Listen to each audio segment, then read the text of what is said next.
Dr Keita. Rebonjour à tout le monde. Moi, c'est Dr Tako Balou au niveau de l'OMS. J'assure l'intérim de Dr Naïba qui s'occupe des VIH, TB et hépatite au niveau de l'OMS. OK. Merci d'avoir donné cette modération à l'OMS. Encore rebonjour à tout le monde. Merci d'être là. Si je me trompe, il y a 3 présentations qui doivent se suivre. Et la première présentation, c'est le docteur Mamadou Diarra du CCRF de Kolonguéba. Et c'est la transition des patients sur le dolutegravir. Donc, si le présentateur est prêt, je lui donne la parole pour l'écouter. Merci.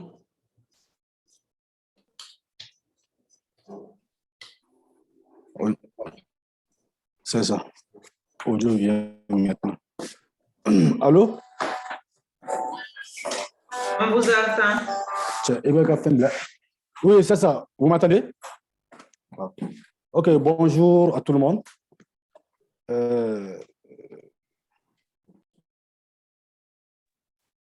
Bonjour à tout le monde. Vous avez Mamadou Diarra, point focal prise en charge VIH du district Kolonguéba.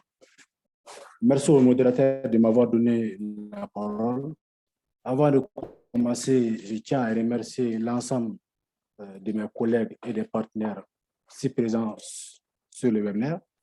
Donc, d'avoir donné la chance au district de Kolonguéba d'exposer son expérience à tout le monde. Vous m'entendez? Vous m'entendez? On vous entend, docteur. Ok, merci. Docteur Tako, tu peux demander à ceux qui ne parlent pas de fermer le micro, docteur Tako. Ok, donc je disais vraiment, je remercie l'ensemble des partenaires des collègues présents sur ligne d'avoir donné l'opportunité au district de Kolonguéba d'exposer son expérience par rapport à la transition TLD. Slide, diapo. Alors, le plan suivant est proposé. Excusez-moi, docteur Diarra, le modérateur, docteur Tako, est-ce que vous pouvez dire à Diallo et à Goïta de fermer leur micro, comme le président de la séance a dit? Les micros de Goïta et de Diallo qui ne sont pas fermés. HP aussi n'est pas fermé. HP, c'est Diarra. Bonsoir à tous. Je pense. Excusez-moi. Est-ce que celui qui a la main peut fermer le micro de tout le monde, si c'est possible? Sinon, ceux qui ont les micros ouverts vous entendent, ils doivent pouvoir fermer. Merci. Je peux aller? Je peux aller? Oui, allez-y, s'il vous plaît. Ok, merci. Le plan suivant est proposé, une introduction, la présentation du décision sanitaire de Kolonguéba, les critères de la transition tenofovir de l'environnement de dolutegravir, l'expérience du dossier sanitaire de Kolonguéba, les défis et les perspectives. Slide.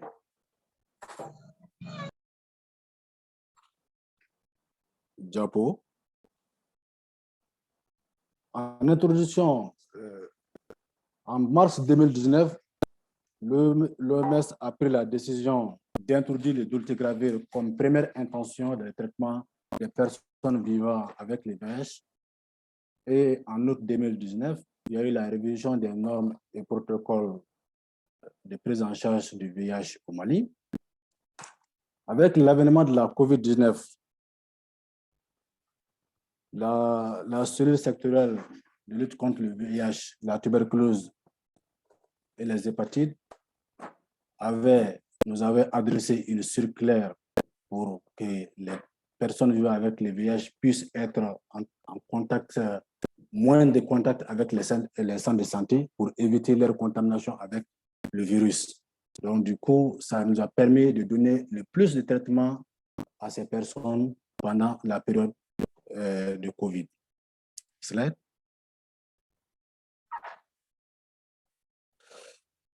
La présentation du district sanitaire de Kolondiaba, vous voyez la carte, on peut aller. C'est un district qui couvre 9200 km² avec une population estimée à 304 553 habitants en 2022. Il est limité au nord-est par le district sanitaire de Bougouni, à l'est par le district sanitaire de Sigasso et de Kadjolo, au sud, le district fait frontière avec Tengrela en République de Côte d'Ivoire, le district sanitaire de Tengrela. Diapo.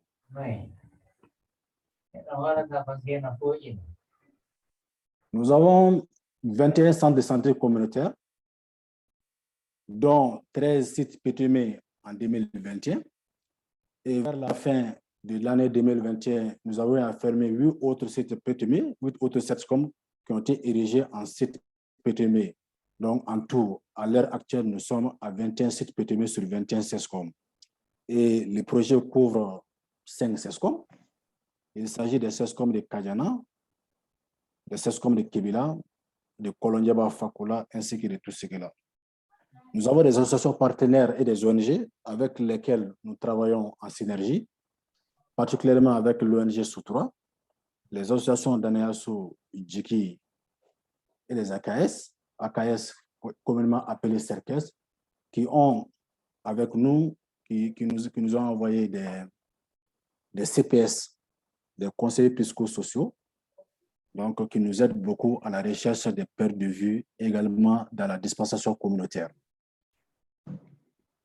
Diapo. À la fin du mois de février 2022, après toilettage de la file active du district de Kolondiaba, nous étions à 400. Et sur ces 400, 72% de ces 400 ont été mis sous TLD. Donc, ce qui fait 286 patients sous TLD. Et nous avons fait, jusqu'à la fin février, nous étions à 181 charges virales demandées avec résultat. Donc, 39 avaient supprimé avec un taux de 84%. On peut aller, diapo. Maintenant, laisse les critères. Excusez-moi. Désolé, qui a son micro ouvert? Fermez, s'il vous plaît.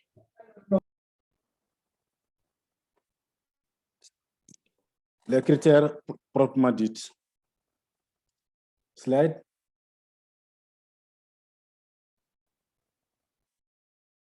Les cibles de tenofovir, lamivudine, dolutegravir sont les adolescents et les adultes. Également les adolescentes et les femmes en âge de procréer sous une contraception efficace, puisque le dolutegravir est imputé être phytotoxique, donc à éviter au premier trimestre. Les adolescentes et les femmes enceintes en âge de procréer dont leur accord a été donné pour une éventuelle toxicité. En tout cas, on les a expliqué l'éventuelle toxicité par rapport au dolutegravir, mais ces femmes auront accepté, donc on les met sous traitement, TLD. Diapo. Évidemment, les patients, les patients naïfs qui viennent au centre, chez qui ils ont été dépistés, on les met systématiquement sous TLD. Également, les enfants et les adultes de plus de 30 kg. La contre-indication, vraiment, c'est des femmes et des femmes en âge de procréer n'ayant pas accès à une contraception efficace, ce qui est de plus en plus rare dans le contexte actuel du Mali, surtout du Kolondiaba, où vraiment nous avons beaucoup de produits de contraception disponibles et à moindre coût. Diapo. Les cibles prioritaires également, les patients qui doivent être transférés sous ARV et sous TLD sont également les cibles prioritairement sous TLD, TLE, tenofovir, lamivudine et favirenz, et les patients ayant plus d'1 an de traitement avec une charge virale indétectable datant de moins de 3 mois, de plus de 3 mois, et les patients n'ayant pas de comorbidité. Les femmes en âge de procréer la substitution par TLD sur leur accord suite aux informations fournies par les prescripteurs sur les effets indésirables. Puisque tous les patients qui sont venus pendant la période, on les explique les effets secondaires et qui sont principalement les céphalées des diarrhées. Donc, une fois que ces femmes acceptent, avec une contraception efficace, on les met sous TLD. Slide, diapo.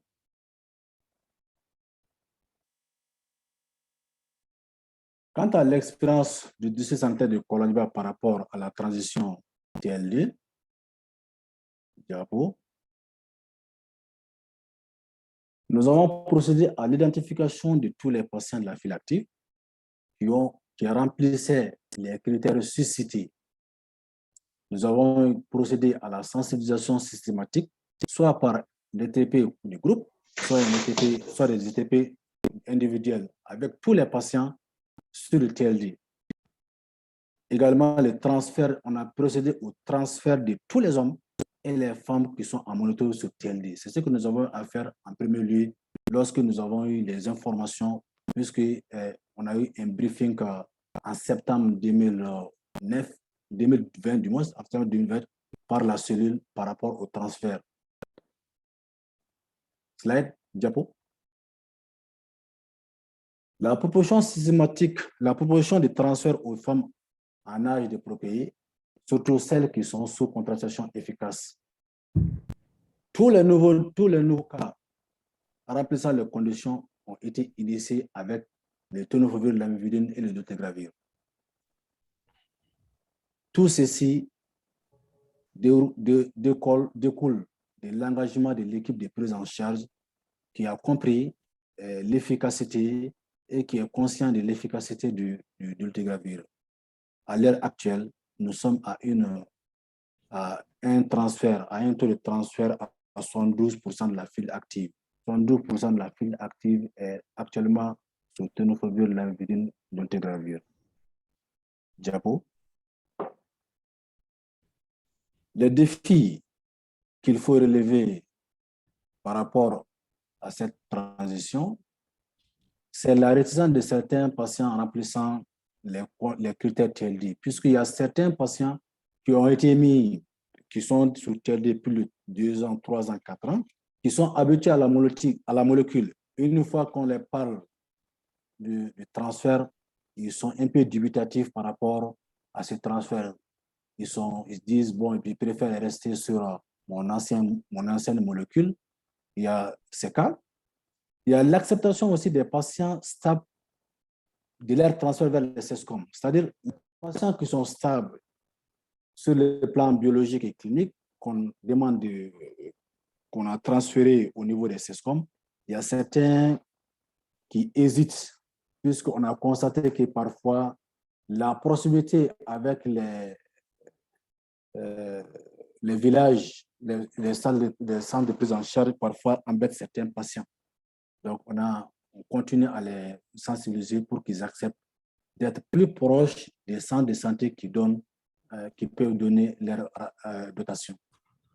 Également, l'autre, c'est l'absence de formation spécifique de DTC sur le protocole et le nombre de prise en charge, c'est-à-dire les nouveaux protocoles et la confection des DBS.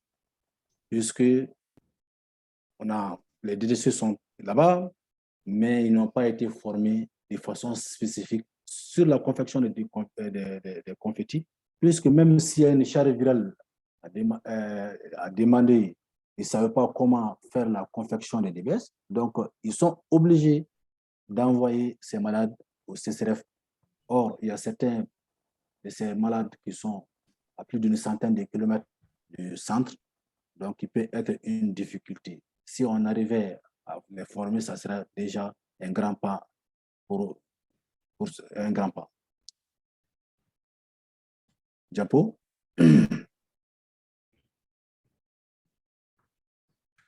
Diapo.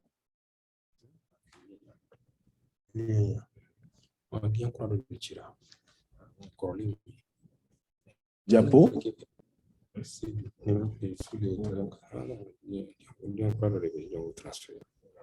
Diapo.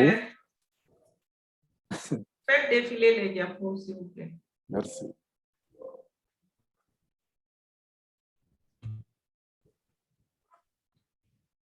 On a perdu la présentation. Il y a un souci technique.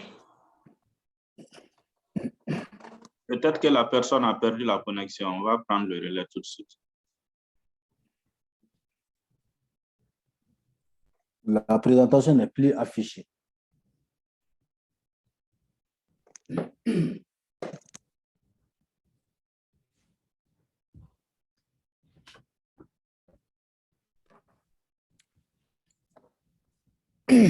Ok, les perspectives qui vont de pair avec la présentation et du moins les défis, diapo. Il s'agit de renforcer la capacité de déposer sur le nouveau protocole et les normes de prise en charge, ainsi que la confection des confettis. De renforcer la capacité de DTC sur l'outil Koloshi. Depuis la première formation de DTC sur l'outil Koloshi, donc c'est vraiment, il demande un recyclage par rapport à ça, puisque vous avez constaté même tout récemment, on a vu qu'il y a un retard dans la saisie, puisqu'il y a certains, quand ils ne manipulent pas fréquemment l'outil, ils ont tendance à oublier certaines fonctionnalités. Et au niveau du CCRF, on continue à donner les informations et sensibiliser les patients stables sur la possibilité de prise en charge au niveau des CESCOM, puisque c'est de cela que nous devons aller vers cela. Donc, ça continue et nous sommes là-dessus. Actuellement, nous sommes à 16 patients déjà transférés au niveau des CESCOM de Kadiana qui font leur prise en charge à Kadiana. Et nous sommes à 9 patients transférés à Fakola au niveau des CESCOM de Kadiana dont leur prise en charge est assurée. Diapo. En conclusion, malgré ces résultats encourageants, avec un taux de transfert TLD à 62%, une charge virale supprimée à 84% et un personnel engagé, les savoirs doivent être fournis par l'ensemble des acteurs.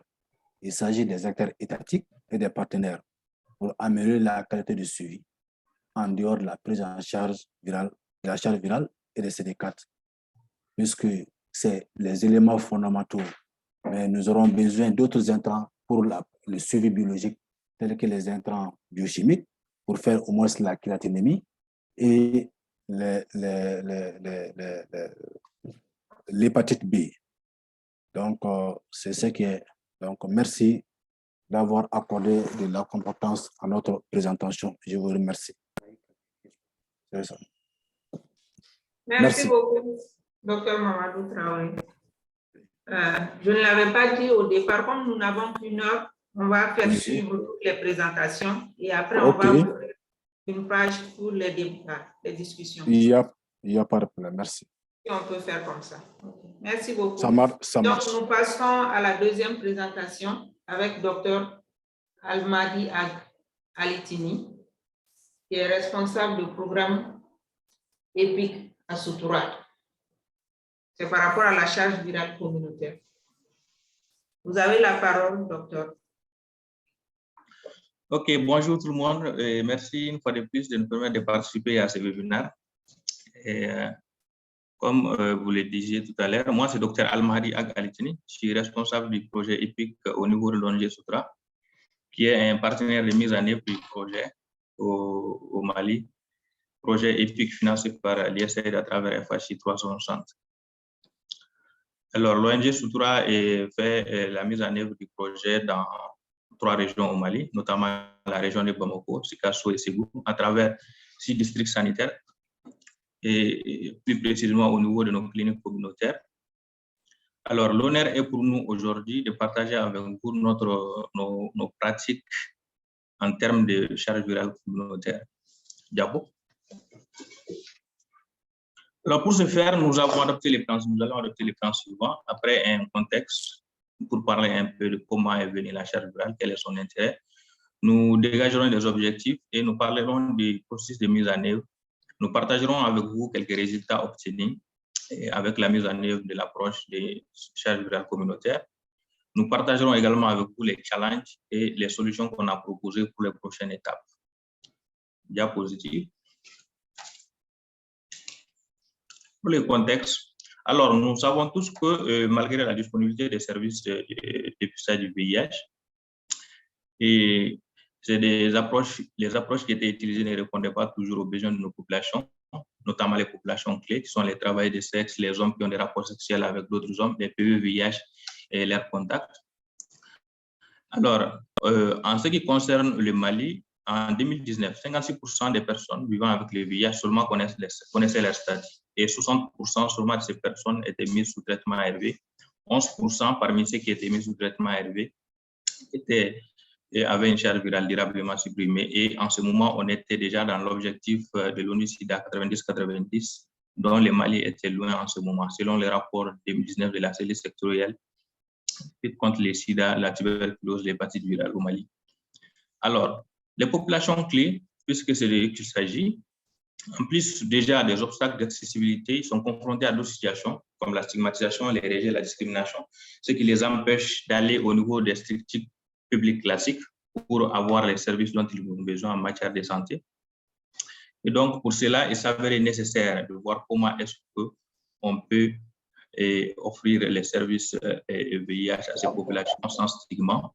C'est ainsi que pour l'accélération de la riposte et la fin de l'épidémie du VIH d'ici 2030, le Mali a inscrit dans son cadre stratégique national de lutte contre le sida les approches différenciées des services du VIH, notamment le dépistage communautaire qui a prouvé et qui a eu vraiment un impact important en termes de dépistage, qui a permis de booster l'indicateur de dépistage. En plus de ça, il y a la dispensation communautaire des ARV, qui a également beaucoup aidé à avoir une bonne rétention sous traitement ARV. Et le prélèvement d'échantillons sanguins sur DBS en milieu communautaire pour quantifier la charge virale, ce qui est l'objet de notre sujet aujourd'hui. Diapositive.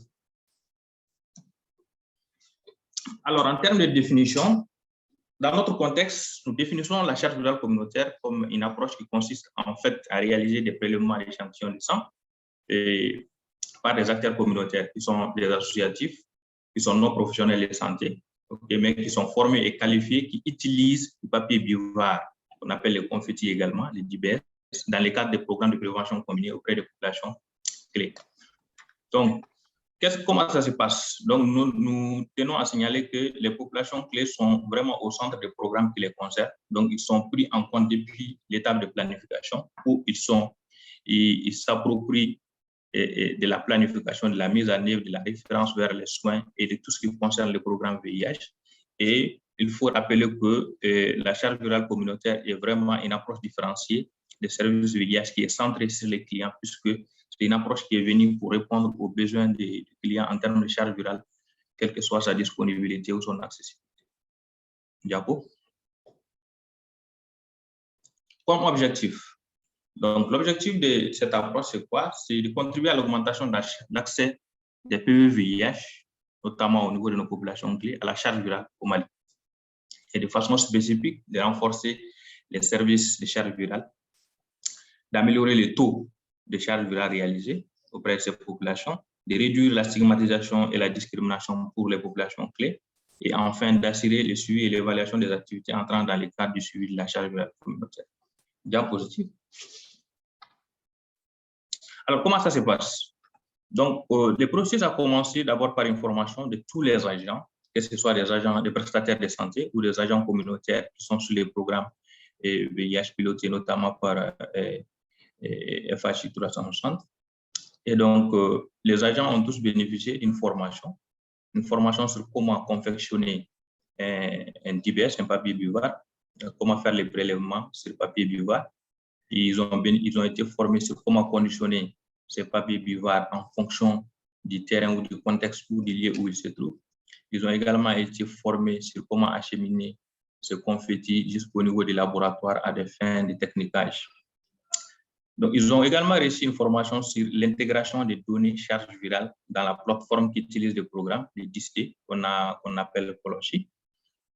Donc, les agents ont également été formés sur cette plateforme. Mais comment sont offerts les services? Ils sont offerts en stratégie fixe, c'est-à-dire au niveau de nos cliniques communautaires, comme je le disais tantôt. Sur le projet, s'ouvrira à 6 cliniques communautaires où il y a des médecins, des infirmiers et des agents communautaires formés à cet effet, où les populations clés peuvent bénéficier sans discrimination, sans stigma des services charge virale. Ils sont également offerts, les services sont offerts également en stratégie avancée au niveau des hotspots. Okay? Donc, vu qu'on a des agents qui sont bien formés pour ça, donc en fonction de la disponibilité de nos cibles, nous partons sur leur lieu d'activité pour faire leur prélèvement en respectant bien sûr les règles de prélèvement et de conditionnement des DBS. Et ces prélèvements sont également faits à travers des visites à domicile dans les appartements et les grains. Et nous avons une plateforme en ligne qui permet effectivement de prendre des rendez-vous pour avoir quels que soient les services que vous voulez. Et les services charge virale est offert à travers cette plateforme, juste en prenant un rendez-vous. Et la personne passe au niveau d'une de nos cliniques communautaires pour bénéficier du service. Diapositive. Alors, qui sont au cœur de ces activités? Sur notre programme, il y a ce qu'on appelle les pères navigateurs et les agents communautaires qui sont chargés depuis le début pour les PE-VIH de faire la référence active et le suivi des personnes diagnostiquées positives au VIH pour la motivation à l'observance. C'est très important. Ils sont appuyés par les gestionnaires des cas qui sont nos médecins qui se trouvent au niveau de nos cliniques communautaires qui appuient les pères navigateurs et les agents communautaires à surveiller ces bénéficiaires en ce qui concerne leur inscription dans les centres, leur initiation au traitement ARV et surtout leur adhésion au traitement ARV pour obtenir une suppression durable de la charge virale. En plus, il y a les prescripteurs ARV qui sont les points focaux et les merci qui nous appuient également dans la surveillance et l'observance en ce qui concerne nos patients, la surveillance par rapport au stade OMS et également par rapport à l'éligibilité des personnes qui doivent bénéficier de la charge virale. Diapo.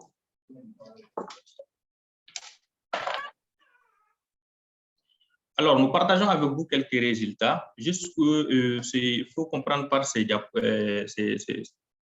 résultats qu'on veut juste montrer en fait comment est-ce que la charge virale communautaire a contribué à l'accessibilité, si vous voulez, à l'augmentation du nombre de charges virales en termes de charges virales réalisées, charges virales documentées et charges virales supprimées. Pour cela, nous avons pris des périodes. La période avant l'introduction de l'approche charge virale communautaire qui est là, où vous voyez qu'on est passé à cette période de 37 charges virales réalisées à 2091 charges virales réalisées avec l'introduction de la charge virale communautaire et de 32 charges virales documentées à 1053 charges virales documentées avec l'introduction de la charge virale communautaire. Et nous sommes passés de 15 à 830 charges virales supprimées avec l'introduction de la charge virale communautaire. Donc, vous voyez ici, on a un taux de suppression avant de 47% et après de 79%. Malgré que si vous faites un peu les rapports ici, on a un nombre important de charges virales qui ne sont pas encore documentées, même avec l'introduction de la charge virale communautaire. Ici, c'est pour un peu vous donner une idée de la tendance avant et après avec l'introduction de la charge virale. Voici tout ce que vous voyez ici, c'est-à-dire d'ici jusqu'ici, en termes de charges virales réalisées, de charges virales supprimées et de charges virales documentées. Vous voyez que ça augmente de façon exponentielle avec l'introduction de la charge virale communautaire. Donc, ça a un impact vraiment positif en termes de charges virales réalisées et de charges virales supprimées. Diapo. Alors, comment se fait la collecte? La collecte se fait soit sur type EDTA, donc dans notre cas, c'est surtout sur le papier buvard. Okay? Donc, l'acheminement est fait suivant le schéma national d'acheminement pour envoyer au niveau des labos. Et le retour est fait également dans le sens inverse ou à travers des messages électroniques, des emails. D'accord? Alors, en termes de challenge, l'objectif pour nous reste toujours d'être au rendez-vous du projet 95 de l'ONU-SIDA d'ici 2030. Et pour cela, il faut utiliser la charge virale de toutes les personnes éligibles. Et comme solution, nous avons décidé, comme nous le faisons déjà, de faire un monitoring régulier, vraiment de la file active, et de voir comment est-ce qu'il faut disponibiliser en quantité suffisante les DBS pour éviter les ruptures. Un autre défi qui est le retard dans les retours des résultats, parce que nous le signalons, le retard des résultats pèse beaucoup dans le taux de suppression, dans notre taux de suppression. Donc, il est important qu'on voit dans quelle mesure est-ce qu'il faut améliorer les retours des résultats. Un autre défi est par rapport à l'observance de certains PE-VIH, malgré que les ARV sont disponibles, la transition est faite, l'autographie est faite. Donc, pour cela, grâce à l'appui technique et financier des FHC 360, nous avons mis en place des activités d'éducation thérapeutique pour les patients qui ne sont pas observants, pour les amener rapidement à la suppression de la charge virale. Diapo. Pour la prochaine étape, donc il s'agit de faire une planification des tests pour toutes les personnes éligibles pour la charge virale, disponibiliser les DPS et de faire une planification, de renforcer, si vous voulez, la planification et la réalisation des réunions de gestion des cas non supprimés, qui est très, très important parce que les cas non supprimés également jouent dans la balance du taux de suppression, de renforcer les sessions de recyclage sur le conseil motivationnel, en plus des séances DTP qui sont déjà faites, et d'optimiser les mécanismes de retour des résultats et des échantillons de la charge virale envoyés au laboratoire. Alors, merci beaucoup pour votre aimable attention. C'est ce qu'on avait à partager avec vous en termes de bonnes pratiques sur la charge virale communautaire. Merci beaucoup, Dr Almadi, pour ce partage d'expérience. Nous passons la parole à M. Calvin Sorouba pour sa présentation. Merci. Merci, docteur. Bonsoir et bonjour à tout le monde. Je suis M. Sorouba Calvin, le Technical Lab Officer du projet EPIC. Aujourd'hui, nous allons vous présenter l'optimisation de l'accès à la charge virale, donc l'expérience de FHI 360 Mali. Nous sommes 3 personnes donc, sur les laboratoires, c'est-à-dire je suis assisté par 2 autres personnes qui sont à la charge surtout de booster la charge virale et tout autre programme de laboratoire au niveau des FHI 360. Le diapo. Donc voilà les plans de notre présentation.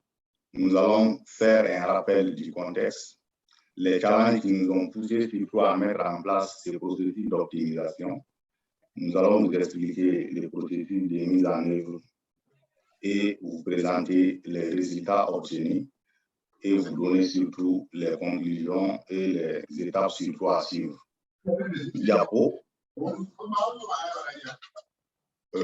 En contexte, en rappel, EPIC est un projet mondial d'une durée de 5 ans qui est présent au Mali depuis avril 2019, dont l'objectif est le contrôle de l'épidémie du VIH-Sida. C'est un projet qui est financé par les PEPFAR, c'est-à-dire le plan présidentiel d'urgence des États-Unis pour lutter contre les SIDA à travers l'USAID. EPIC est présent surtout dans 3 régions du pays. Bamako, la capitale, la 4e région, Ségou, et Sigasso, la 3e région. Dans les projets EPIC, nous avons surtout 3 grands programmes en matière de lutte contre le VIH-Sida.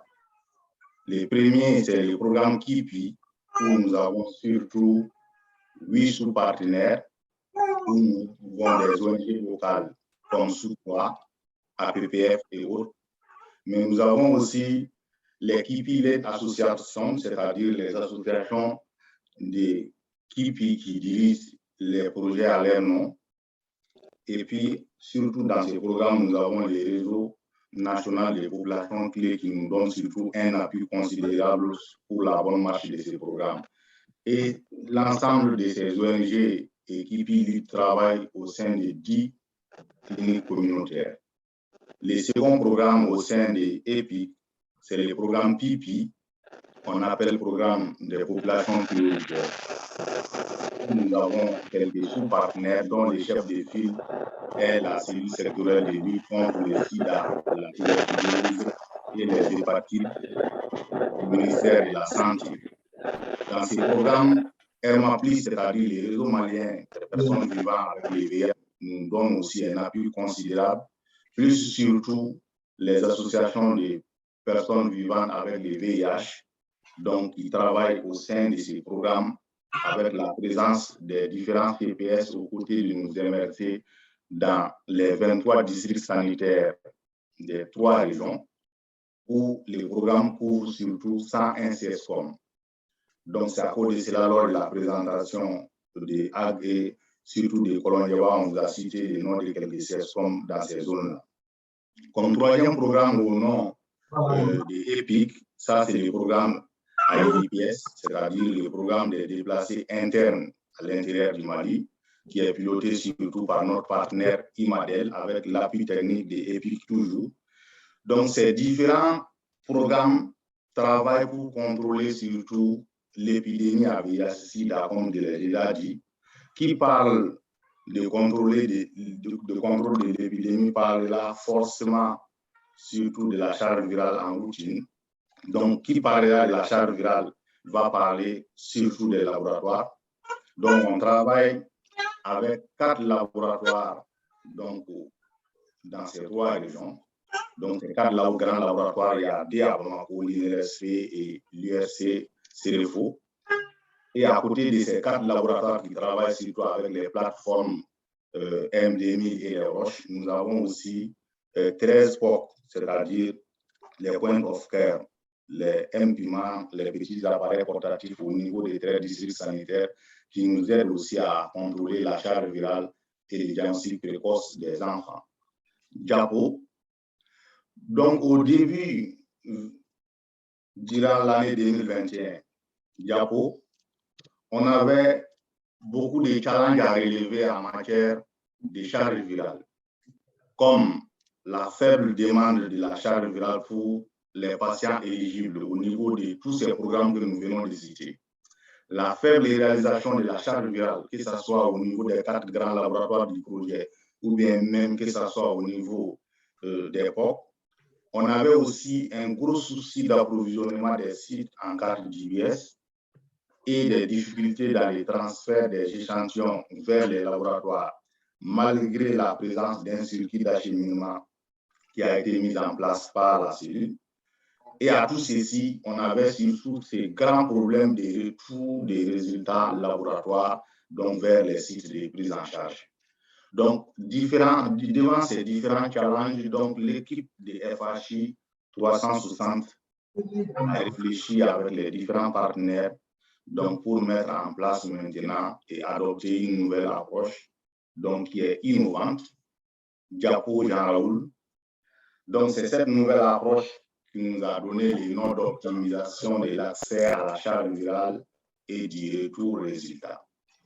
Donc, il faut le savoir, ce processus a commencé à partir du 15 mars 2021 et les résultats que nous allons vous présenter datent du 15 mars 2021 au 30 septembre 2021 parce que nous sommes en train de faire pour l'année fiscale 2022. Donc, à la fin de l'année fiscale 2022, on va encore analyser les données avec les nouvelles perspectives que nous avons mis en place pour venir vous présenter autre chose encore. Mais pour l'instant, ce que nous allons présenter, c'est les données du 15 mars 2021 au 30 septembre 2021. Donc, dans ce processus d'optimisation, on a 3 grands piliers. Les premiers, vous voyez avec moi que c'est écrit 1, création de la demande de charge virale. Donc, pour cela, grâce à notre tracker Closhi DH2, les chargés de suivi de chaque partenaire en fin de semaine analysent des données jusqu'à présent, ça continue.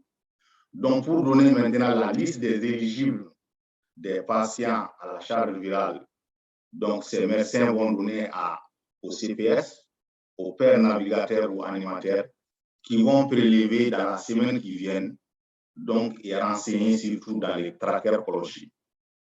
Le second volet de ce processus, ça c'est les transports et les transferts des échantillons.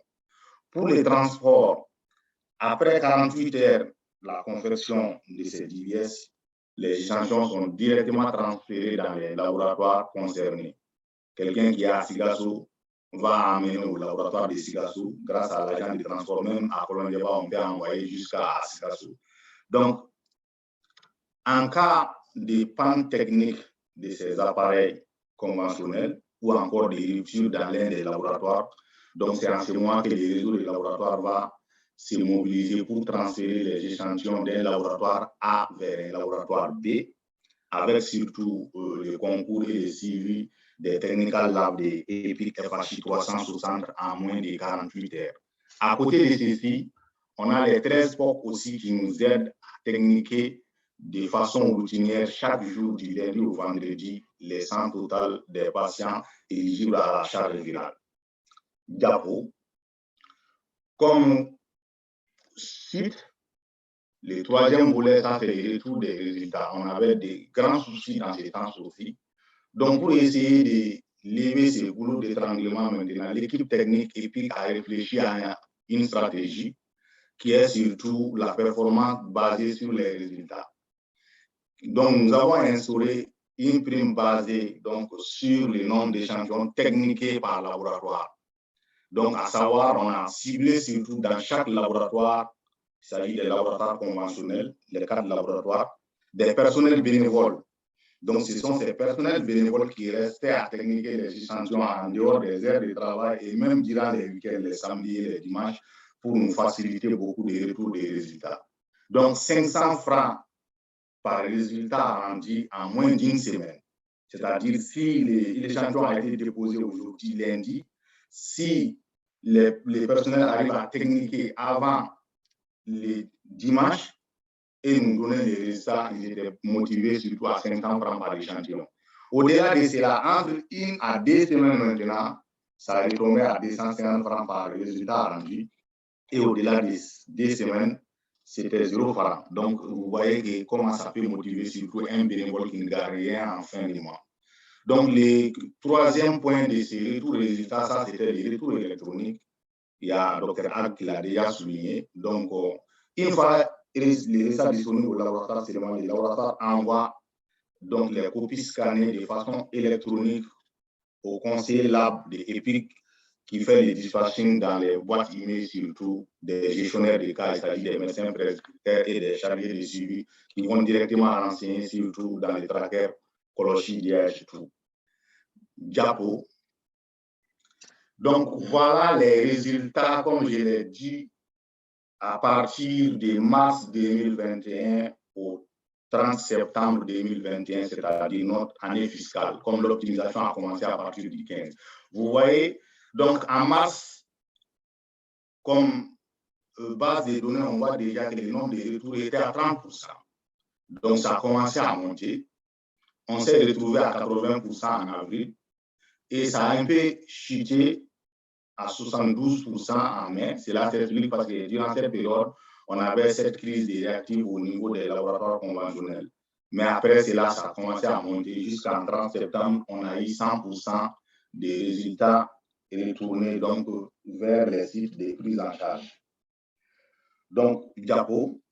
Donc, comme leçon apprise, là, nous pouvons dire clairement qu'en matière de charge virale aussi, la performance basée sur les résultats donc, peut aider surtout à booster le nombre de retours résultats donc pendant un temps record donné, c'est-à-dire en 2 semaines, parce que nous sommes partis de là.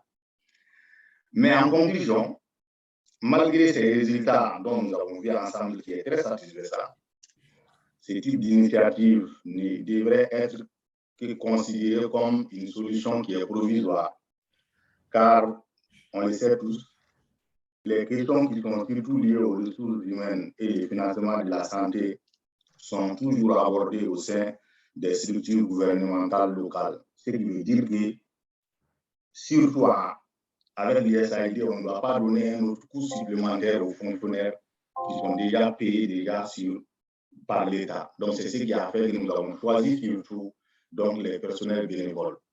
Donc, même si le processus continue, parce que le processus est en cours déjà, mais nous sommes en train de motiver d'une autre manière, c'est-à-dire les personnels des laboratoires dont sont financés donc, pour les études, que ce soit les présentations au niveau des journées scientifiques du VIH, ou bien que ce soit des formations au niveau surtout des laboratoires, par exemple à Bamako, lors surtout d'autres formations. Je vous remercie, ça a été un peu long, mais je crois que c'était tout.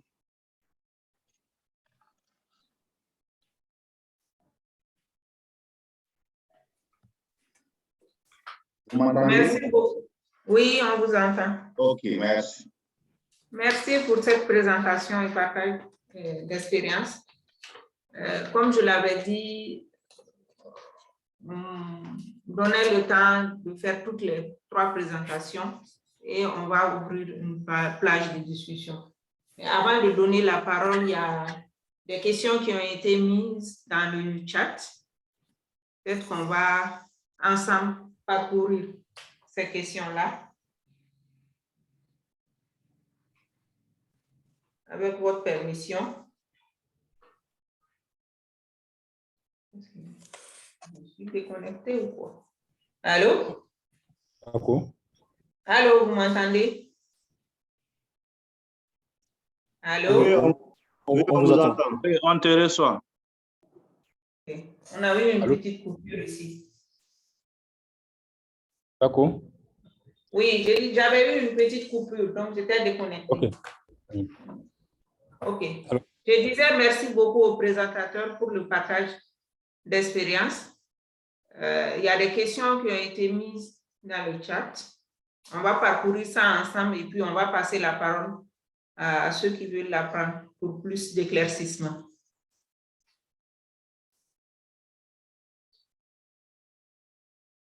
Donc, concernant la première présentation,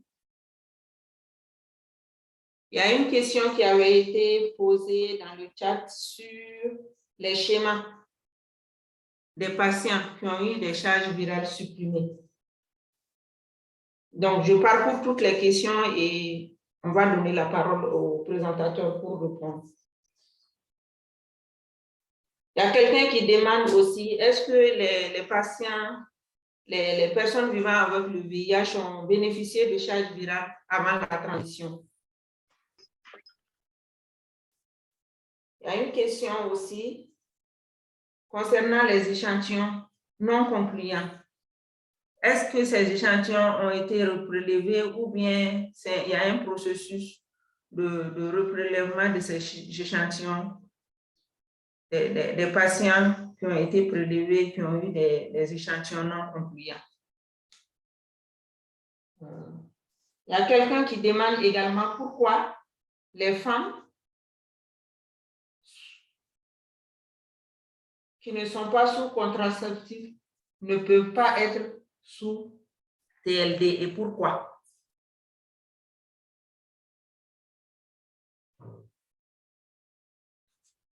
Il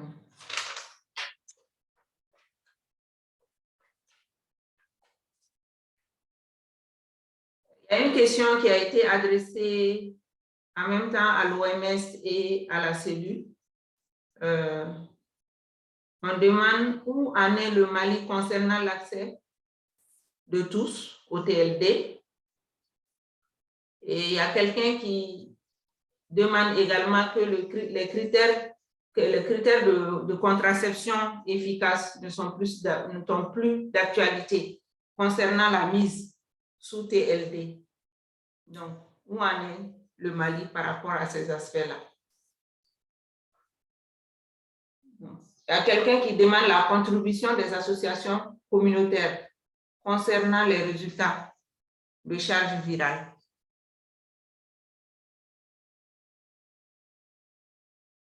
Donc, je pense que c'est le tour des questions dans le chat. Peut-être s'il y a des omissions, les personnes peuvent demander la parole après. Sinon, on donne la parole au présentateur pour répondre. La première présentation, s'il vous plaît. Docteur Mamadou Diarra. OK. OK, merci, madame. Effectivement, il y a eu un certain nombre de questions qui nous ont été adressées. Je vais commencer par la dernière question, qui est la contribution des associatifs dans la charge virale. Effectivement, ces résultats ne sont pas seulement des résultats du CCRF. Il y a les associatifs qui font partie, tels que les CPS. Il y a également les résultats de Soutra qui sont inclus, qui nous ont été les malades.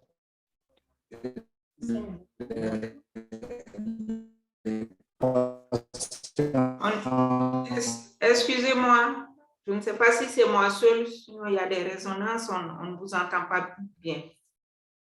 C'est vrai. C'est tout le monde, on n'entend pas du tout.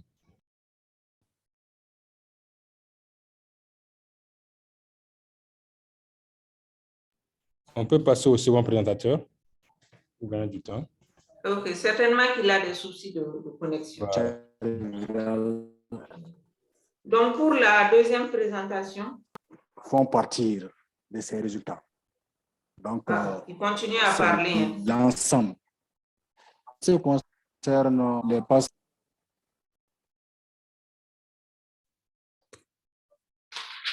Docteur Mamadou, s'il vous plaît. On ne vous entend plus, donc on va passer à la deuxième présentation. Et ensuite, peut-être quand votre connexion reviendra, vous allez nous revenir. Sinon, on ne vous entend pas. Oui, c'était la connexion était coupée. Donc, ok, ça va maintenant? Vous Elle est bonne maintenant? Ok. Oui. Oui, ça va. Moi, je disais que l'ensemble, les associatifs et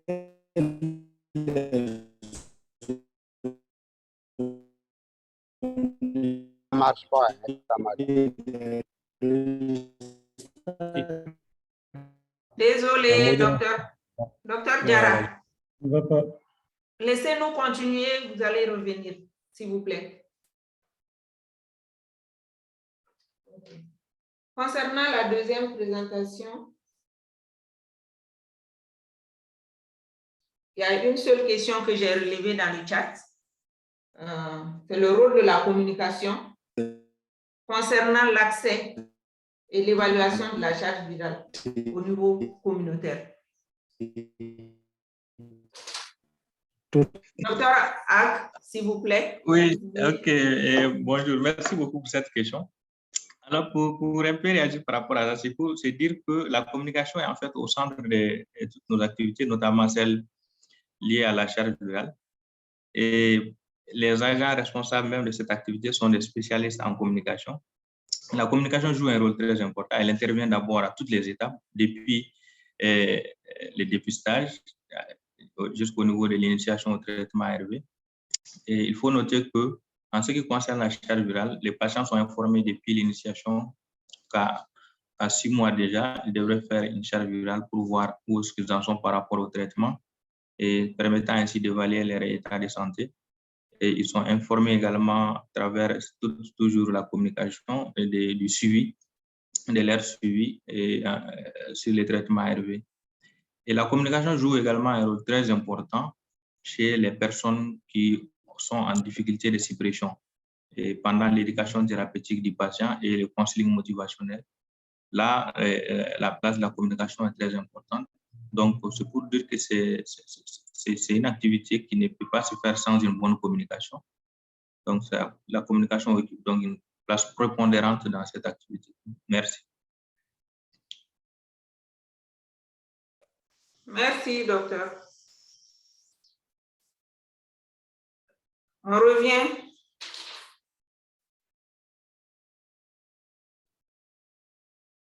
Allô? Oh, je vous attends. Oui, oh, oui, c'est la ça. connexion est bonne chez vous maintenant? Oh, oui, ça va maintenant. Donc, allez-y, allez-y. OK. Maintenant, par rapport il y a une question par rapport aux femmes enceintes. Effectivement, quand on regarde le protocole du Mali, on suggère vraiment de ne pas donner le dolutegravir aux femmes au premier trimestre. Mais effectivement, il y a eu un papier d'une étude qui a été réalisée au Botswana qui nous demande vraiment d'introduire le dolutegravir à tout moment de la grossesse du premier trimestre. Sinon, la principale malformation, c'est du type neuronal qui est observé en cas de dolutegravir au premier trimestre. Mais pour l'instant, vraiment, ce n'est pas dans les papiers du Mali. Donc, certes, c'est une recommandation de l'OMS, mais qui ne figure pas sur les protocoles et les normes du Mali pour l'instant. En ce qui concerne les femmes, sinon toutes les femmes, quand les femmes viennent au deuxième trimestre, ou bien les femmes qui étaient sous TLD et qui contactent la grossesse qui nous viennent au deuxième trimestre, elles continuent sur le traitement. On ne change plus. Mais si c'est au début et qu'on constate que c'est réellement le premier trimestre, on arrête en attendant le deuxième trimestre. Mais sinon, si ce n'est pas le cas, la dame continue avec son traitement TLD sans problème. Il y a une question par rapport aux extensions non concluantes. Est-ce qu'ils ont été prélevés? Effectivement, les personnes ont été prélevées. Mais en réalité, les extensions concluantes, en majorité, n'impliquent pas au centre de santé en général. Parce qu'il y a eu un problème, à un moment donné, on envoyait les prélèvements au niveau de Bamako à travers, je pense, c'était Sokoba. On les envoyait les prélèvements. Après, on nous a dit qu'il faut envoyer les prélèvements au niveau de Sikasso, l'hôpital régional de Sikasso. Entre-temps, les prélèvements ont trop duré et les délais de technicage étaient compliqués et c'est des enjeux qui sont devenus concluants. Donc, on a eu le temps de prélever ces patients et les envoyer, mais on sommes dans l'attente des résultats pour l'instant. Le statut des patients dont la charge virale n'a pas été supprimée, c'est pas seulement, il y a pêle-mêle, puisqu'il y a de ces patients qui ne sont pas du tout observants. Donc, il y a des cas où c'est le TLD, c'est des patients qui sont sous TLD, des personnes qui vivent avec le qui sont sous TLD, et certains aussi sont sous TLE. Il y a tout. Il y a une dernière question. Je pense que j'ai parcouru.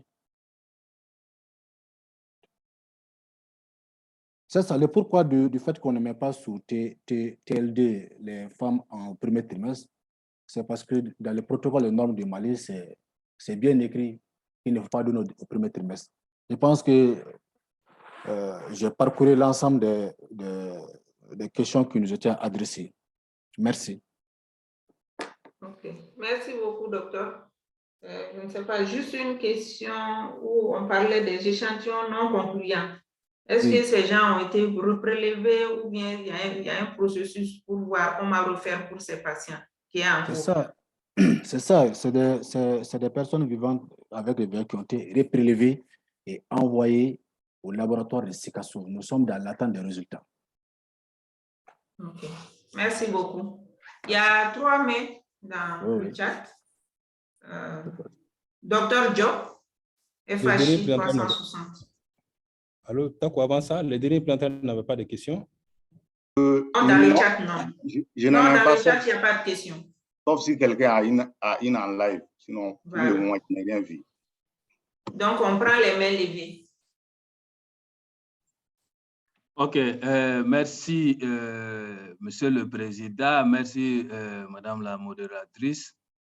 Vraiment, félicitations à l'ensemble des présentateurs et un grand chapeau à l'ensemble du dispositif du projet EPIC. J'ai dit bien le dispositif du projet EPIC, parce que ce n'est pas un programme, c'est un dispositif qui est là. On a bien compris avec la présentation de Sogoba, où le projet EPIC a 3 programmes, notamment les populations clés, les populations prioritaires, les populations déplacées. Donc, je crois que le programme balaie presque l'ensemble des cibles par rapport au VIH-Sida. Et ce dispositif est à tous les niveaux opérationnels, c'est-à-dire depuis les CESCOM, depuis les CSRF, les CESCOM et au niveau communautaire. Donc, vraiment, je pense que c'est une très bonne initiative et un bon ancrage institutionnel et surtout opérationnel qui est là. Mon commentaire, je l'ai fait par rapport à la cellule sectorielle de lutte contre le VIH-Sida et Arcade Santé qui sont les bénéficiaires principaux des subventions au Fonds mondial. Et je suis sûr et je comprends très bien que les moyens ne sont pas les mêmes entre les financements PEFAR et les financements Fonds mondial. Mais je pense qu'à partir de cette expérience de EPIC, les PR communautaires et la cellule sectorielle de lutte contre le VIH-Sida doivent collaborer ensemble pour tenter de répliquer à peu près, je dis bien à peu près, hein, on ne peut pas faire le tout avec la différence. On ne peut pas faire les mêmes choses avec les moyens différents. Il y avait une coupure. Est-ce que je me fais entendre toujours? Est-ce que c'était de mon... Oui, c'est bon, c'est bon. Oui, on vous entend. Oui, on vous entend. OK. Donc, je disais que j'invite la cellule sectorielle et Arcade vraiment à répliquer à peu près, à mettre en place à peu près les mêmes dispositifs dans les régions qui ne sont pas couvertes par le projet EPIC, mais qui sont couvertes par le Fonds mondial et avec les mêmes cibles. Je ne veux pas monopoliser la parole. J'ai juste une seule question de compréhension par rapport à la présentation de Sogoba. C'est par rapport aux volontaires, aux bénévoles au niveau des laboratoires, bénévoles qui vont techniquer sur les échantillons de charge virale. Parce qu'on a dit qu'on donne 500 francs pour si le résultat est rendu dans une semaine, 250 dans les 2 semaines. Alors, je me pose la question, d'où viennent ces volontaires au niveau des laboratoires? Est-ce que c'est le laboratoire qui les recrute comme volontaires, c'est des stagiaires? Et comment se fait la répartition de leur accès aux appareils entre le personnel titulaire et les bénévoles? Parce que si les personnels titulaires, les fonctionnaires qui sont là, qui sont dûment mandatés pour utiliser, pour techniquer ces échantillons, n'ont pas de prime, alors comment ils s'arrangent avec les bénévoles qui sont dans les laboratoires pour leur laisser la main afin qu'ils puissent techniquer rapidement sur les échantillons? Voilà, Madame la modératrice, les quelques réactions que j'avais. Je vous remercie. OK. Je peux répondre directement. Docteur Diop. OK. Merci, On Docteur Diop. directement. Merci, Docteur Diop, pour la question. Donc, quand on parle des bénévoles au sein des laboratoires, donc il s'agit des stagiaires éternels. Dans notre jargon, on aime le dire ainsi. Dans chaque laboratoire, tu vas trouver qu'il y a au moins 1 ou 2 stagiaires qui sont là depuis 6 mois. Des fois, ça fait 1 an même, mais il sait très bien manipuler les appareils. Donc, c'est à cause de cela on dit bénévole pour ne pas dire stagiaire bénévole, parce qu'on sait déjà que quelqu'un qui est en stage déjà, si la personne fait 3 mois déjà, tu es obligé de recruter la personne. Donc, pour ne pas dire stagiaire éternel, il s'agit de ceci. Donc, en ce qui concerne l'autre question maintenant, comme ce ne sont pas des fonctionnaires, mais cela ne veut pas dire que les fonctionnaires ne leur donnent pas la main pour toucher aux appareils. Parce que c'est un processus qui est là, mais à vrai dire, c'est une cuisine interne. Parce que ce sont les bénévoles qui sont payés administrativement, mais il se peut qu'ils peuvent partager les deals avec le personnel. Là, cela ne regarde pas surtout FHI. Ce qui regarde FHI, surtout l'ISAID, c'est de ne pas surtout payer les fonctionnaires. Mais on paye ces bénévoles-là. Les fonctionnaires peuvent même les aider en dehors des heures de travail ou bien durant les week-ends à techniquer les échantillons, mais ils vont se partager l'argent entre eux. Mais l'essentiel est que ce sont ces bénévoles qui vont signer de façon administrative sur nos documents avec leurs pièces, qui montrent qu'ils ne sont pas fonctionnaires. Donc, c'est comme ça que ça marche. Donc, c'est une cuisine interne au niveau du laboratoire qui s'est fait, dont le tout ne peut pas être dit ici. Donc, c'est comme ça qu'ils procèdent. Merci. Merci, M. Sogoba. Vous avez correctement répondu à ma question en disant, à partir du moment où vous parlez de cuisine interne, je suis carrément satisfait de votre réponse. Merci.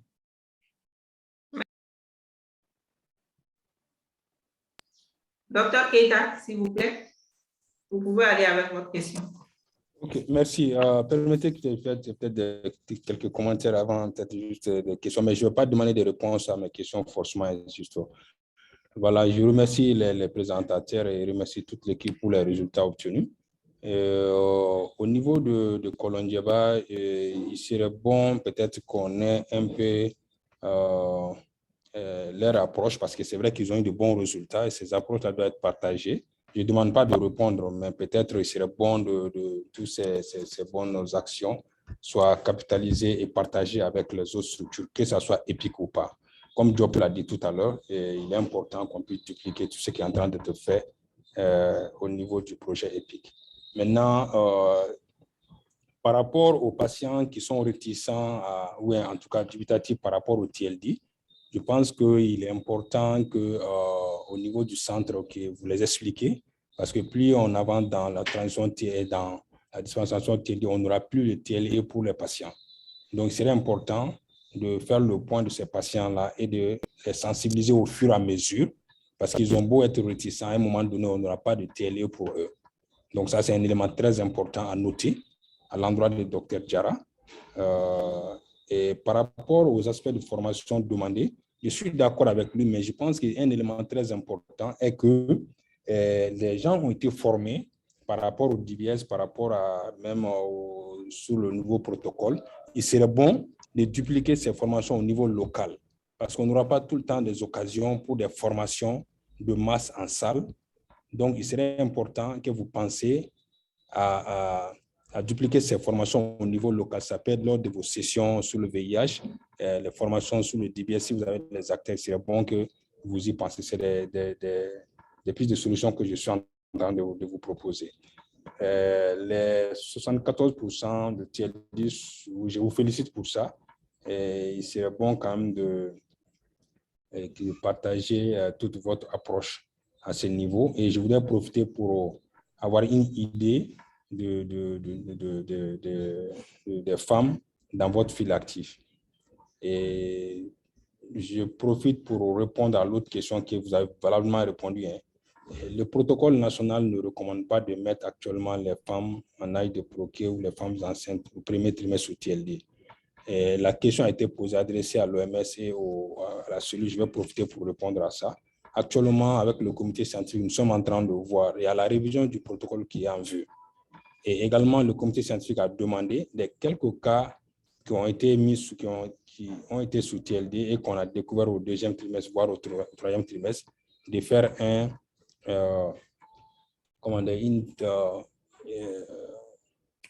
petit résumé, c'est-à-dire une petite étude rétro sur ces cas et pour pouvoir nous aider lors de la révision du protocole cette année. Le protocole sera révisé cette année pour voir dans quelle mesure on peut prendre en compte. Sinon, à l'état actuel, ce n'est pas le cas au Mali. L'OMS a recommandé, comme Dr Diarra l'a dit, mais le Mali n'a pas encore adopté. Et par rapport à la présentation de je n'ai pas de questions spécifiques, mais j'ai cru avoir vu que des acteurs non professionnels sont formés, mais la mention, ils sont formés et qualifiés, je n'ai pas compris le mot qualifié à ce niveau. Je pense que ce n'est pas des agents qualifiés. Le mot qualifié doit sauter, ou s'il a une explication, peut-être il peut me dire. Ce sont des agents formés au prélèvement d'IBS, mais ce n'est pas des agents qualifiés. Si je me trompe, il peut m'expliquer quelle explication il donne à cette qualification-là. Et par rapport à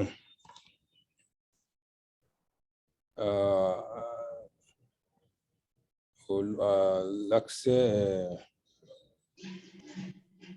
par rapport à l'accès, la pérennisation, l'optimisation du réseau, la présentation de FHI, je voudrais demander, c'est vrai, le job a touché tout à l'heure, le financement qui est donné, motivationnel, en tout cas paiement, financement basé sur la performance, c'est très bien, mais il serait bon quand même que vous nous dites, ou en tout cas qu'on ait des documentations pour nous permettre après comment faire la pérennisation.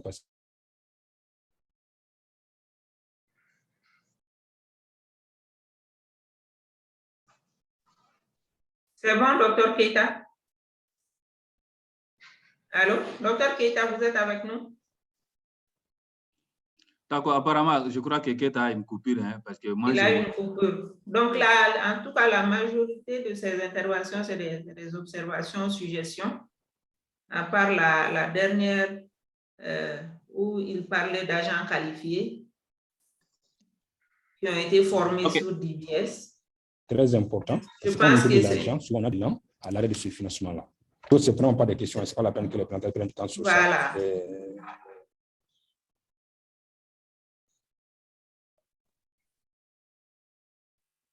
Ok, c'est bon, docteur Keita. On passe à Fatou Sall, s'il vous plaît. Bonjour tout le monde. Merci, Madame la modératrice, de m'avoir donné la parole.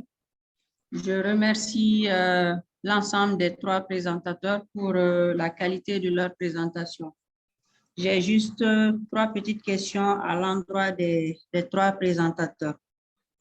Concernant Dr Diarra, il a parlé au niveau des défis, il a parlé de réticence de certains patients qui remplissent les critères de transfert vers le TLD. Docteur Keita a abordé ma question d'une certaine manière.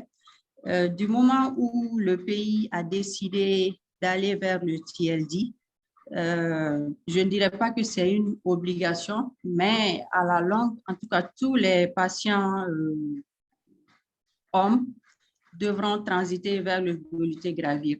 Donc, du moment où c'est une petite obligation, est-ce qu'il ne faudrait pas les sensibiliser ou bien les amener forcément vers le dolutegravir? Parce qu'à la longue, il n'y aurait presque pas de TLE pour eux. Même si nous voulons l'acheter ici au Mali, on trouvera qu'au niveau international, il n'y aura presque pas de production.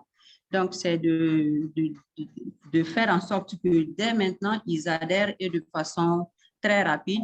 Parce que si la proportion qui est quantifiée pour être sous TLD ne l'est pas, on va mettre en rupture les femmes en âge de procréer qui sont prévues pour le TLE ou bien les cas qui ne vont pas supporter le TLD. Le deuxième point, c'est une information par rapport à la formation sur la confection des DBS. Actuellement, on est en train de former, sur le NFM3, il est prévu de former 600 agents sur la confection des DBS. Déjà, on a eu 2 séances dans les régions de Kaï et Koulikoro. Il reste les autres régions pour cette formation. C'est vrai qu'on ne va pas pouvoir former tout le monde.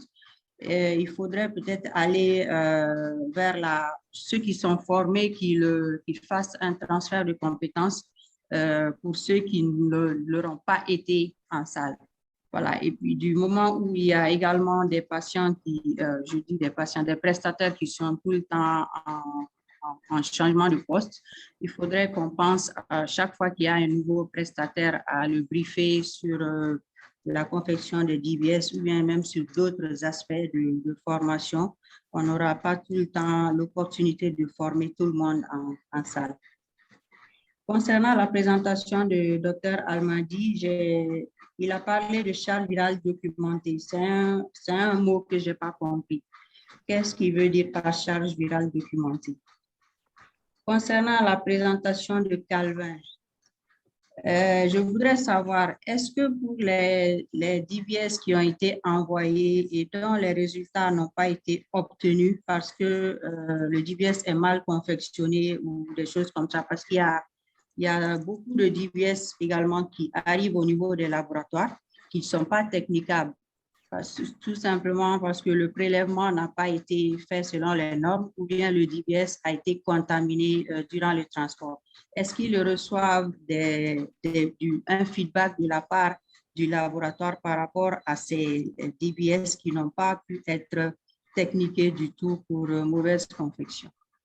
Voilà, Madame la Présidente, les questions que j'avais. Merci beaucoup. OK, merci, Dr. Sall.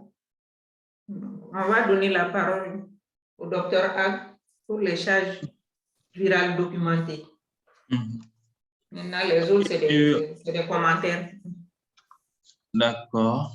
OK, merci beaucoup, Madame la modératrice, pour m'avoir donné la parole et merci pour les uns et les autres pour l'intérêt qu'ils ont prêté à notre présentation.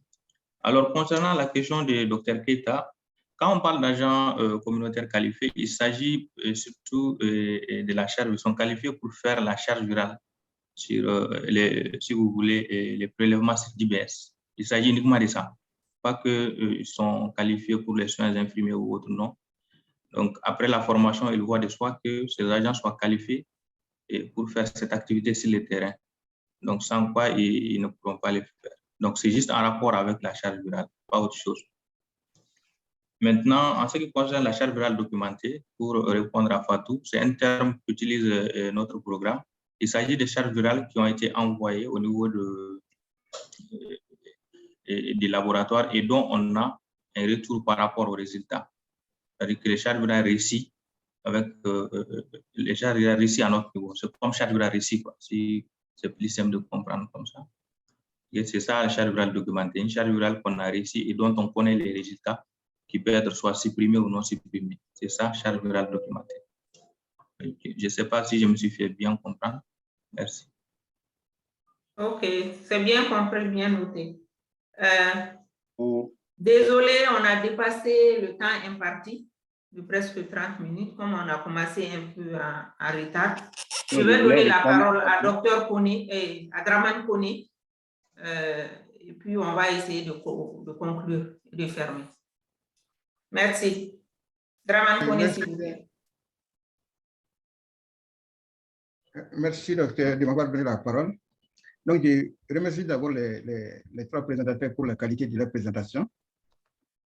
Cependant, j'ai une question à la cellule par rapport au retard dans la formation des DTC des CESCOM qui sont couverts par le projet EPIC sur le nouveau protocole et puis les normes de la prise en charge. Ensuite, je voudrais savoir aussi quelle est la disposition que la cellule a prise pour capitaliser les données, surtout de la charte virale et du dépistage, que les programmes font dans le cadre des projets EPIC au niveau des sites, au niveau local, c'est-à-dire de chaque site. Est-ce qu'il y a, comment dire, des supports matériels pour pouvoir documenter les acquis des projets sur place en dehors des tablettes?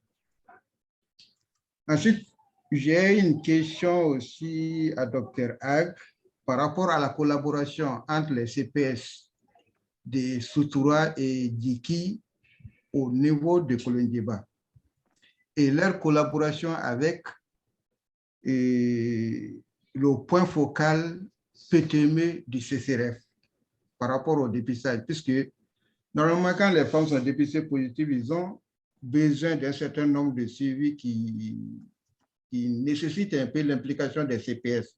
Est-ce qu'il y a un système de transfert qu'ils font vers les CPS de Soutoura et Diki à partir de la maternité? Ok, je crois que c'est tout. Hein. Merci bien. Et merci beaucoup, M. Kone. Dr Keita. Oui, ok. Les deux premières questions, c'est pour la cellule, si vous pouvez. Tout à fait. Merci. Par rapport à la formation des DTC, des CESCOM du projet EPIC sur le protocole. Donc, je réponds à cette question que par rapport au projet EPIC, l'ensemble des aires de santé avaient reçu la formation et cette formation prend en compte le protocole. Maintenant, s'il y a des nouveaux DTC, ces DTC doivent être orientés au niveau régional, la compétence est là maintenant, et au niveau même de l'équipe EPIC, on a des médecins responsables cliniques qui sont dans chaque district sanitaire qui doivent être en mesure, en lien bien sûr avec le point focal VIH du district, orienter les nouveaux venus. Par rapport à la capitalisation des acquis, je crois qu'il a parlé de la capitalisation des données. Normalement, les données du projet EPIC, ne sont pas des données parallèles, ce sont des données du district sanitaire. Et ces données font partie intégrante des données du district sanitaire. Le projet EPIC utilise ces mêmes données par rapport à leur rapportage en termes de rédabilité à leur bailleur, mais ce sont les données qui sont au niveau local. Et au niveau de chaque région, au niveau de chaque district, il y a des rencontres qui sont organisées sur le projet pour permettre de capitaliser ces acquis-là et aussi de partager les bonnes expériences avec l'ensemble des districts sanitaires 6, en fonction du niveau de réunion ou au niveau régional, en fonction de la rencontre. Je rappelle qu'il y a des rencontres mensuelles au niveau district et des rencontres trimestrielles au niveau région sur les données du projet et une rencontre semestrielle au niveau national.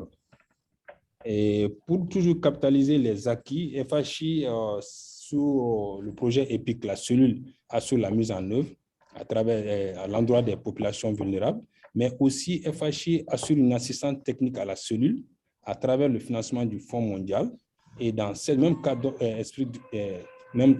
d'ordre d'esprit, la cellule bénéficie de l'appui des FHI pour pouvoir atteindre ces objectifs. Je donne par exemple l'exemple, récemment, l'ensemble des acteurs au niveau de la cellule ont été capacités sur une nouvelle approche qu'on appelle TQLE pour les permettre de mieux analyser les gaps et de façon granulaire et à faire en sorte qu'on puisse faire un suivi régulier au niveau des sites.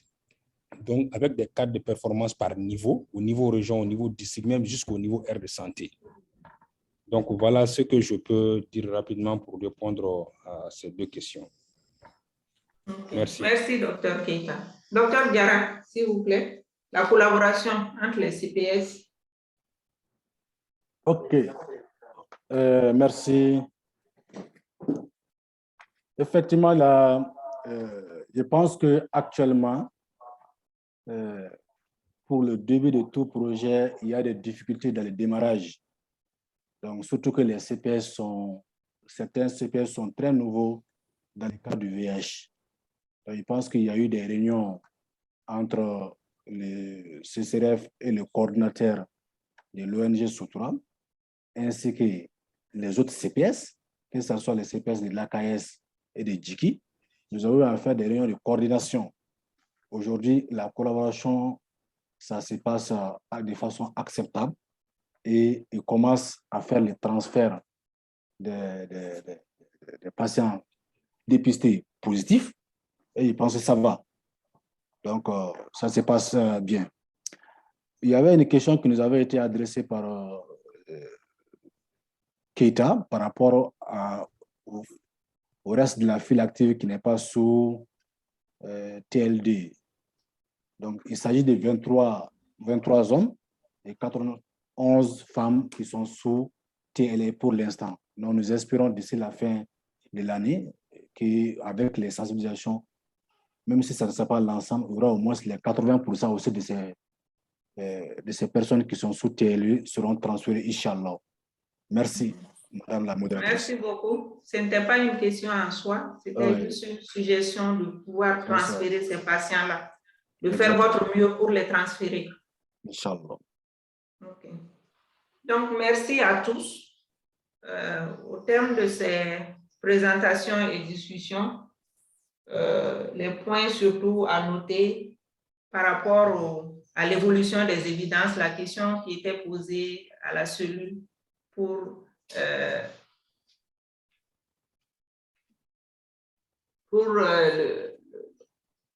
où en est le Mali par rapport à l'accès à tous par rapport au TLD, et également que la contraception n'est plus... Excusez-moi. Je disais que l'évolution des évidences fait que l'OMS a des temps, des périodes bien définies, fait des nouvelles orientations par rapport aux aspects de la prise en charge. Et chaque pays, à son niveau, adopte ces orientations-là en fonction des réalités du terrain. Donc, comme Dr. Keita l'a dit, jusqu'à preuve du contraire, le protocole du Mali actuellement, ce qui est consigné là-dedans, c'est ce qui doit être pris en compte, malgré que l'OMS a de nouvelles recommandations. Maintenant, à une nouvelle périodicité de revue de ces directives-là, le niveau national, le comité scientifique peut voir dans quelle mesure adopter ces nouvelles recommandations. Ce qu'il faut aussi retenir, c'est que les formations ne peuvent pas toutes être faites. On ne peut pas former tout le monde en salle. Ça, ce n'est pas possible. Ni en ressources humaines, ni en termes de financement. Donc, ce qu'il faut voir dans ce cas, c'est de voir comment faire in situ les formations, comment briefer les agents sur terrain pour ceux qui bénéficient d'une formation en salle, comment faire pour faire ce transfert de compétences-là au niveau local. Donc, c'est des aspects qu'il faut prendre en compte pour étendre au mieux que possible les connaissances reçues. Le troisième aspect que je voulais aborder, c'est la documentation des expériences innovantes. Toutes les actions que nous faisons, il faut vraiment une documentation. Ce n'est pas seulement fournir une présentation PowerPoint. Il faut une documentation dans le détail pour permettre à celui qui veut refaire la même chose puisse en tout cas ne pas reprendre les difficultés auxquelles on a été confronté ou les mauvaises expériences qu'on a vécues dans une première mise en œuvre. Donc, c'est ces trois éléments-là que j'ai notés et sur lesquels je voulais intervenir. Je remercie tous les participants, les présentateurs pour la qualité des différentes sessions et également la cellule d'avoir donné l'opportunité à l'OMS d'être modératrice de cette session et on se dit à la prochaine. Merci à tous. Merci, bye. Merci, bye. Chers Madani, n'oubliez pas d'envoyer les présentations et merci à tous les présentateurs. Ça a été une belle expérience pour EPIC Sénégal. Merci.